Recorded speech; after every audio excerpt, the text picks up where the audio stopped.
야인의 장고단상 이목사의 성경 공부 23번째 영상입니다. 말씀 묵상하기 그 첫 번째 전제.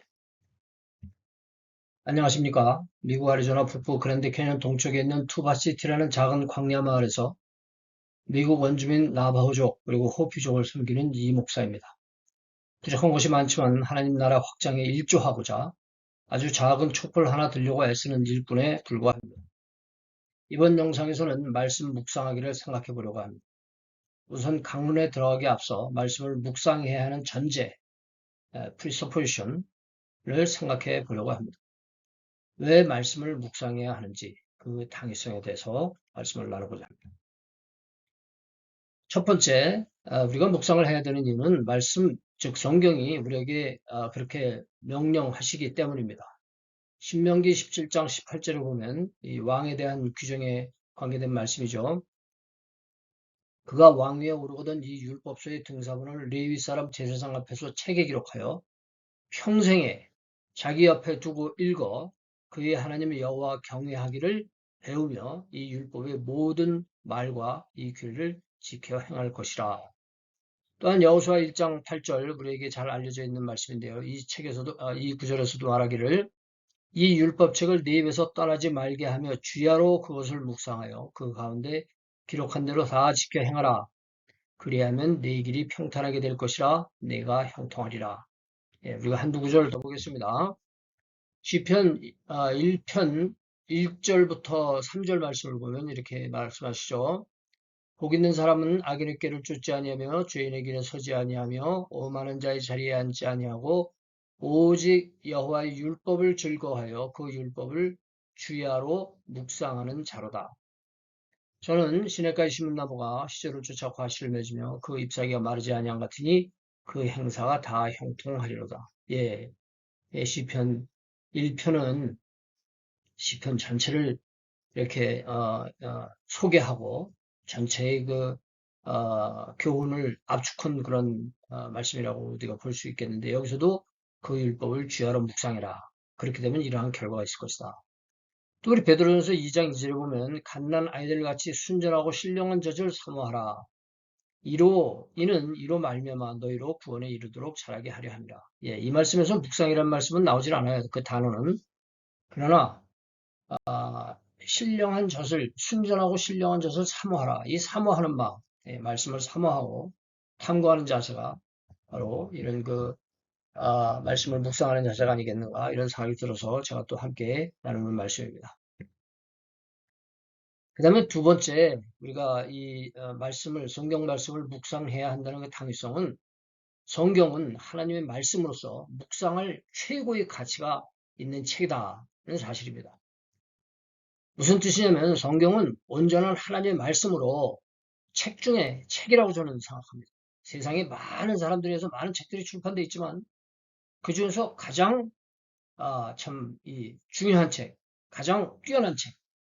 그래서 이 책에 지식 중에 지식, 지혜 중에 지혜, 풍요 중에 풍요, 능력 중에 능력, 축복 중에 축복이 있다고 저는 믿습니다.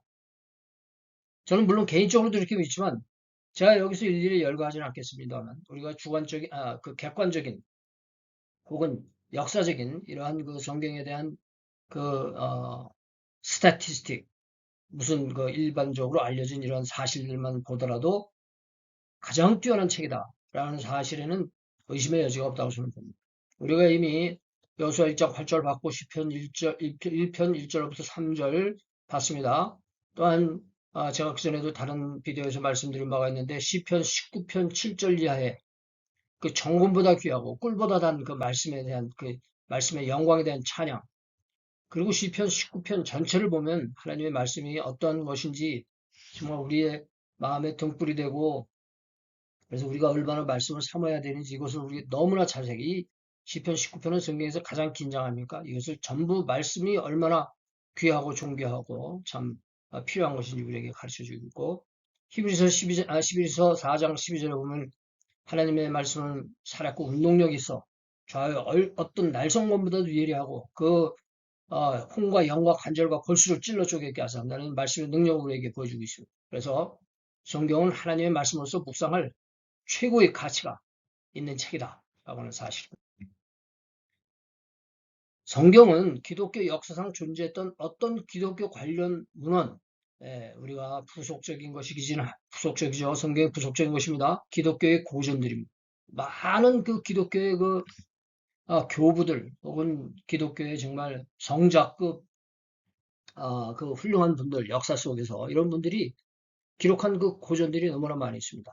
뭐 초대 교부들 말할 것도 없고 중세시대 종교 개혁자들 이런 사람들의 그 글이라든가 이런 거 너무나 참 놀라운 고전들 아닙니까? 그러나 그것이 아무리 그러한 고전들이 뛰어난 고전이고 오랫동안 많은 사람들에게 읽힌다 하더라도 이것과 비교할 수 없는 절대적인 권위를 저는 성경이 가지고 있다고 합니다.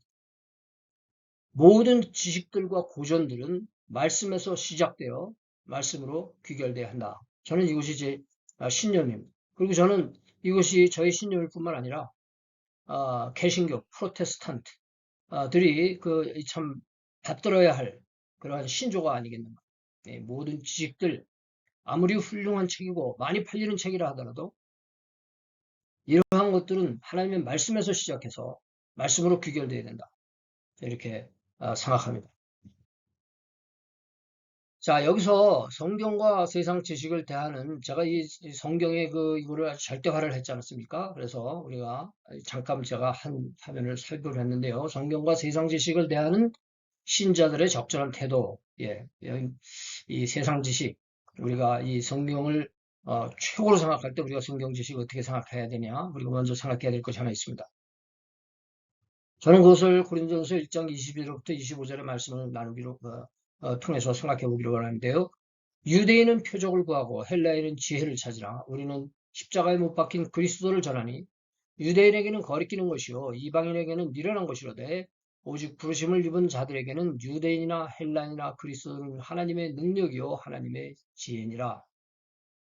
하나님의 미련한 것이 사람보다 지혜 있고 하나님의 약한 것이 사람보다 강하다. 예. 이 말씀은 그리스도 십자가에 못 박힌 그리스도를 이제 그 바울이 드러내는 것인데 이 그리스도에 관계된 지식 여기 물론 말씀이라는 단어는 없지만 저는 이것을 또한 말씀에다 확장시킵니다. 그래서 여기에 담겨 있는 것은 아, 그, 유, 그 유대인들이 구하는 표적, 헬라인들이 구하는 지혜를 초월하는 진정한 능력, 표적이라는 것은 사실 능력이에요. 능력, 진정한 능력, 진정한 지혜, 진정한 지식은 저는 하나님의 말씀에 담겨 있다고 봐요. 하나님의 미련한 것이 사람보다 지혜 있고 하나님의 약한 것이 사람보다 강하다. 예. 예수 그리스도로 구현된 하나님의 모든 역사와 그 기록인 하나님의 말씀은 유대인이 원하는 기적, 그들은 그 기적의 사람들이에요. 하나님의 능력을 의지하고 자기네들이 그 하나님의 능력 가운데서 기적을 경험하며 살았다는 사람들 아닙니까? 출애굽기도 그렇고. 또 헬라인들, 헬라는 그리스 사람 아닙니까? 헬라인들이 원하는 지혜. 사실 그 헬라의 그 지혜라고 하는 것은 여기서 말하는 헬라의 지혜라고 하는 것은 우리가 잘 알지 않습니까? 소크라테스, 플라톤, 아리스토텔레스 이런 그 철학의 근간이 되는 그런 지식 있는 사람들, 지혜 있는 사람들이라고 우리가 말할 수 있을 것입니다. 그보다도 그런 능력보다도 예, 이 유대인이 원하는 기적보다도 또 헬라인들이 원하는 지혜보다 우월하다. 예. 물론 저는 소크라테스나 유명한 과학자보다 덜 유명하고 지식도 많이 모자랍니다. 그러나 우리는 일단 알아야 될 것은 하나님의 말씀은 모든 것의 근본이다. 전도서 1장 7절 보니까 여호와를 경외하는 것이 지식의 근본이거늘 미련한 자는 지혜와 훈계를 멸시한다. 예, 여호와를 경외하는 것이 지식의 근본이다.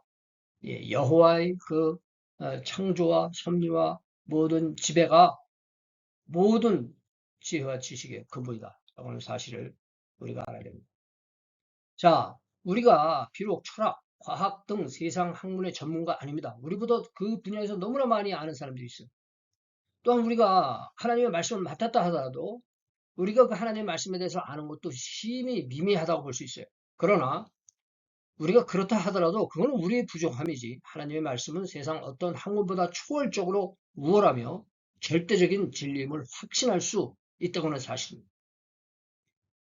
우리는 이미 말씀드린 것처럼 어떤 세상 학문의 전문가도 아니고 뭐 하나님의 말씀에 조차서도 우리가 아는 것은 심히 미비하지만 다만 말씀을 깊이 묵상하는 자세, 우리가 이 말씀이 그러한 권위가 있고 지혜가 있고 능력이 있는 이런 생각을 가지고 우리가 그 묵상하는 자세와 더불어 우리가 이미 알고 있는 게 있어요. 아주 간단한 것입니다. 단순한 것입니다. 우리에게 드러남으로 우리가 가지고 있는 것들이 있어요. 예를 들면 요한복음 3장 16절 같은 말씀 아닙니까? 하나님이 세상을 이처럼 사랑하사 독생자를 주시니 이는 누구든지 저를 믿는 자마다 멸망치 않고 영생을 얻게 하십니다.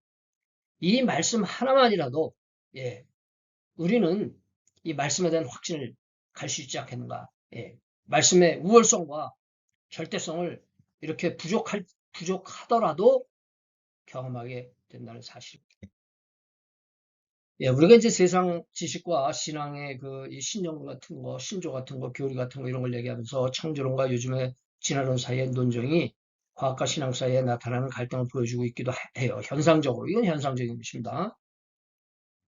이에 대해서는 제가 나중에 한번 기회가 되면은 다시 한번 생각해 보기로 하고요. 어쨌거나, 이 말씀은 그냥 그런, 요즘에 이런 현상들이 많이 생기고 이것에 대한, 어느 면의 그 갈등과 우려가 좀 있는 것을 보고 제가 나중에 기회가 되면 생각해 보도록 하겠습니다. 자, 이제 묵상의 필요를 제가 두 가지를 말씀드렸어요. 말씀이 그렇게 명하신다. 그 다음에 두 번째는 성경은 하나님의 말씀으로서 묵상을 최고의 가치가 있는 책이다. 예, 우리가 가지고 있는 성경, 정말 우리가 매달릴 만한 그런 가치가 있는 책이라는 사실입니다. 자, 그럼 세 번째, 묵상은 왜 우리가 묵상을 하고 해서 도달하고자 하는 그 목적은 무엇이냐? 묵상은 말씀의 교훈을 찾기 위한 것이 아닙니까? 찾기 위한 것이란 말이에요. 그런데 그 묵상으로 얻은 궁극적인 답을 우리의 삶 속에 구현해야 된다. 우리가 그 묵상을 해서 그냥 끝나는 것이 아니라 우리의 삶으로, 우리의 행위로 나타내야 된다는 사실이에요. 마가복음 4장 26절에 아주 단순한 표현이지만 제가 마음속에 항상 간직하고 있는 말씀입니다. 우리가 어렸을 적에 친구들하고 놀면서 감자가 싹이 나서 이파리가 감자가 싹이 나서 이파리가 이렇게 놀았지 않습니까? 근데 여기 패턴이 비슷한 말씀이라. 또 가라사대 하나님의 나라는 저는 아이들이 노는 장난 얘기를 했는데 여기서는 하나님의 나라는 사람이 씨를 땅에 뿌린 것 같으니 저가 밤낮 자고 깨고 하는 중에 씨가 나서 자라되 어떻게 된 것을 알지 못하리라. 28절. 땅이 스스로 열매를 맺되 처음에는 싹이요, 다음에는 이삭이요, 다음에는 이삭의 충실한 곡식이라. 감자가 싹이라서 이파리가 묵입니다. 29절. 열매가 익으면 곧 낫을 대나니 이는 추수 때가 이르렀음이니라. 저는 이 말씀을 이왕에 위에서 말씀한 것처럼 이 묵상으로 얻은 궁극적인 답을 우리 삶 속에 구현하는 것이 우리의 목적이라는 사실이에요. 그러니까 이게 땅이 스스로 열매를 맺고 싹이고 이삭이고 그 다음에 충실한 곡식 이렇게 그 씨앗이라고 하는 것이 우리 다음 구절을 보면 또 재밌는 구절이 하나 나옵니다. 고린도전서 15장 35절인데 이것은 이제 부활에 관계된 교훈인데 또 우리가 여기서 이제 좀 생각해 보고자 하는 내용이 있어요. 누가 묻기를 죽은 자들이 어떻게 다시 살며 어떠한 몸으로 오느냐 하리니 어리석은 자여 너의 뿌리는 씨가 죽지 않으면 살아나지 못하겠고 37절에 보니까 또 너의 뿌리는 것은 장래 형체를 뿌리는 것이 아니요 다만 밀이나 다른 것에 알갱이 뿐이로되 알갱이뿐. 우리가 씨앗을 보면은요 그 씨앗은 예를 들어서 배추 씨는 배추의 모습이 아니라 그냥 뭐 깨와 비슷한 아주 작은 씨예요. 그런데 그 씨앗 속에 뭐가 들어있어요? 배추가 들어있는 거예요. 배추. 예. 다만 밀이나 다른 것의 알갱이 뿐이로되 하나님이 그 뜻대로 저에게 형체를 주시되 각 종자에게 그 형체를 주시느니라. 그러니까 우리가 이 말씀을 묵상하고 이 묵상이라는 우리가 그 레벨에서 우리가 지금 생각을 하고 있습니다만 우리가 말씀을 대할 때 항상 말씀은 우리에게 주어질 때 어떻게 보면 씨앗처럼 주어져요. 그 씨앗을 우리가 우리 마음속에 심고 그것을 싹을 틔우고 또 물을 주고 햇빛을 쪼이고 그래서 자라게 하고 열매를 맺게 하는 것. 이게 우리 그리고 그것이 우리의 삶으로 나타나는 이것이 우리 묵상의 목적이어야 되지 않겠는가.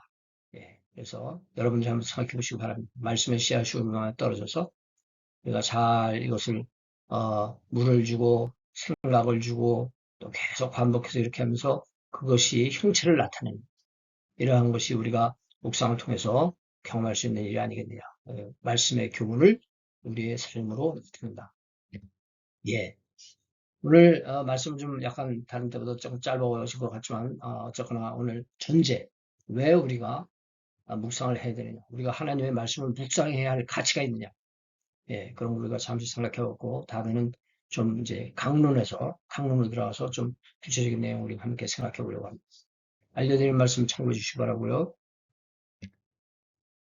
네, 시청해 주신 것 감사를 드리고 이 동영상을 통해서도 우리가 그리스도 안에서 서로 교제하고 격려하고 성장하는 이런 귀한 일들이 있기를 바랍니다. 그리고 또 다음에 뵐 때까지 성령 안에서 의와 평강과 희락의 귀 가정에 충만하시기 바라며 저는 이만 여기서 작별 인사드립니다. 한권에